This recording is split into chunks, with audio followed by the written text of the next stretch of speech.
This is like the biggest sheet that we use. So first of all, it's about the stores that you have, country, store, payment methods. We just note them down so we know what's going on. It's like for an overview. The FX rates that we have for every single one, and we make sure that we change the FX rates every single week in the calculation for this whole thing because, bro, like USD, Euro, it's always going up and down. And it can make a big difference in your real profit margin if you don't see it, what the real FX rates are at the moment. So it's very key to always note them down. Refund recordings also in here. You put the amount of refunds, the ad spends you have on every ad account. And this is, by the way, the good daily results, which is important. And also roll in reserve. People don't put this in place because if you are using, let's say, a certain credit card payment processor, at some point you will always have a roll in reserve of, let's say, 5%, 6%, maybe a few percent, which is totally fine, right? Because a bank, they want to hold a little bit of money from your end. Because if one day happens you stop selling for whatever reason it may be, they can just have a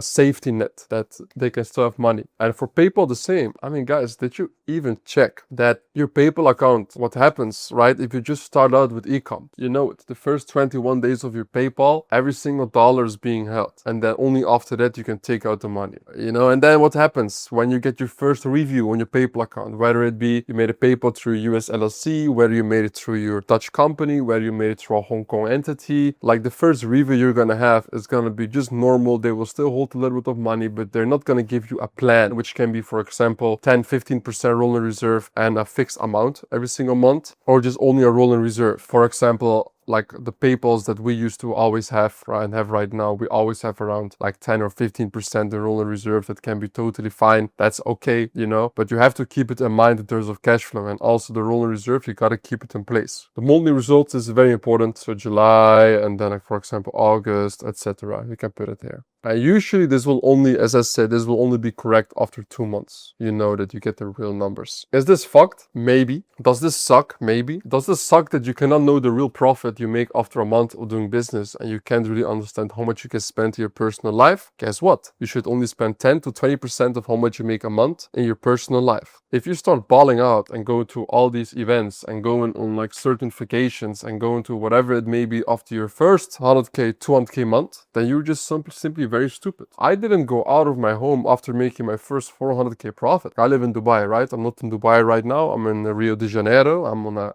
quick side quest, as to say. Man, I went for my first time out of my hometown after making over 400k because I was like, damn, bro, like shit can go quick. I had my mentor putting fear into me. And bro, if you're making 10k a month in profit, like don't start traveling. Stay at your place where you are right now. Try to keep your costs as low as possible because your personal money is not the same as business profits. You got to keep as much as possible in the business and invest. And then take 10 to 20% out of it a month for personal spend. So if you make 100k profit a month, okay, then you can spend 10 to 20k a month, let's say, on certain type of things.